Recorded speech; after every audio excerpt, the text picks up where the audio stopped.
मुख्यमंत्री ग्राम परिवहन योजना, आपको याद होगा कि इसमें जो मुख्यमंत्री ग्राम परिवहन योजना सभी ग्राम पंचायतों में परिवहन सुविधा उपलब्ध कराने के लिए योजना थी। इसको फिर 2025-26 के लिए एक्सटेंड कर दिया है।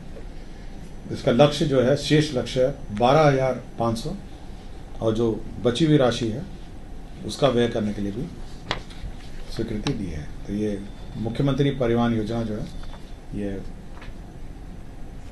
इस साल भी एक्सटेंडेड है। ग्रामीण क्षेत्र में पंचायती राज विभाग के नियंत्रणाधीन जो 58,003 ग्रामीण वार्डों में निर्मित 70,157 जलापूर्ति योजना है। आपको याद होगा कि राज्य सरकार ने जो पंचायत द्वारा निर्मित जलापूर्ति योजनाएं थी उसको पीएचईडी को ट्रांसफर कर दिया था। आपको याद होगा ये जितने पहले 2 भाग में बने थे जलापूर्ति योजना, एक पीएचईडी बनाया था और एक ग्रामीण जो पंचायती राज विभाग और पंचायती राज संस्थाओं के माध्यम से बना था। तो अब सारे जितने भी पेयजल योजनाएं हैं ग्रामीण, अब उसका संचालन जो है लोक स्वास्थ्य अभियंत्रण विभाग के अधीन आ गया।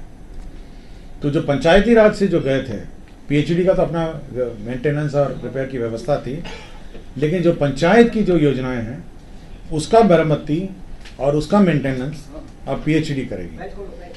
और इसी के लिए 1,08,372 रुपये प्रति यूनिट होगा जो रिपेयर का कॉस्ट है, और 3,611 करोड़ 45,33,000 रुपये इस पर व्यय होगा, मतलब वार्षिक व्यय है।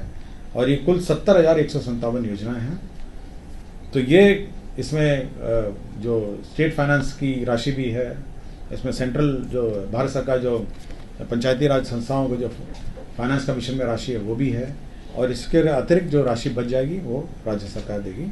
तो प्रत्येक यूनिट में 1,08,372 रुपये, हाँ, प्रति वर्ष, एवरी ईयर 1,08,372 रुपीज़ का व्यय होगा। और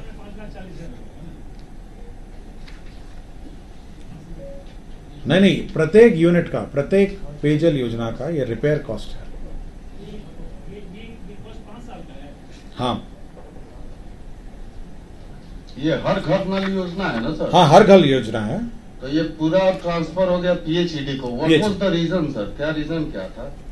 कौन सा? नहीं, सरकार ने ये कहा कि एक रूपता रहे, कम से कम पूरे राज्य में एक ही रूपता रहे और एक ही डिपार्टमेंट कोऑर्डिनेट करे। कभी कभी जैसे कंप्लेन मिलता है, यही खोजने में लगता है कि पीएचडी की योजना है, पंचायत की योजना है, तो एक रूपता रहे और एक साथ मेंटेन हो सके और एक स्टैंडर्ड प्रोटोकॉल और स्टैंडर्ड्स रहे, इसीलिए उसको। और पीएचडी तो यही काम के लिए है ना। राज्य सरकार में ये जो पीएचडी डिपार्टमेंट है उसका काम भी है पेयजल आपूर्ति ये योजनाओं को कार्यान्वयन।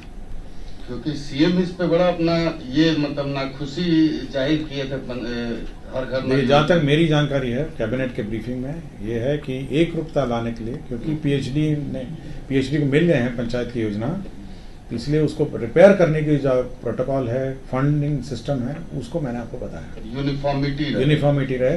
फाइनेंस कमीशन के ग्रांट भी इसमें इंक्लूडेड है, केंद्र फाइनेंस कमीशन के भी ग्रांटेड इसमें इंक्लूडेड है, फिर राज्य सरकार भी ग्रांट इंक्लूड है। इसमें बिजली कौन भुगतान करेगा यह भी अंकित है। इसमें जो 2,000 रुपये जो ऑपरेटर वाला है वो भी इनकी दर्सी में है, और रिपेयर की पूरी प्रक्रिया इसमें निर्धारित है। स्वास्थ्य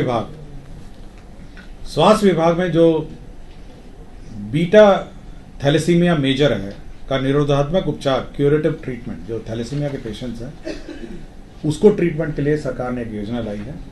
इसमें सीएमसी वेल्लोर तमिलनाडु द्वारा संयुक्त रूप से बिहार के बच्चे 12 वर्ष तथा उससे कम उम्र के आयु में पाई जाने वाली बीटा थैलेसीमिया मेजर का निरोधात्मक उपचार बोन मैरो ट्रांसप्लांटेशन द्वारा किए जाने के लिए मुख्यमंत्री चिकित्सा सहायता योजना स्वीकृत की है। तो आपको भी याद होगा थैलेसीमिया में जो बोन मैरो ट्रांसप्लांट होता है, यह किया जाने का जो योजना है ये मुख्यमंत्री बाल थैलेसीमिया योजना के नाम से ये कार्यान्वित होगा।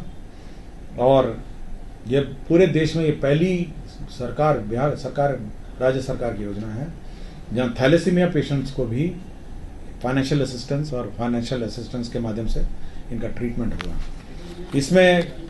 इसमें जो टोटल व्यय है, इसमें आपका एयरक्राफ्ट से व्यय जो है, ट्रांसपोर्टेशन व्यय है, एयरक्राफ्ट से जा सकेंगे, उनके पेरेंट्स भी जा सकेंगे, उनका वहाँ पे क्रिश्चियन मेडिकल कॉलेज वेल्लोर में उनका ठहरने का भी है।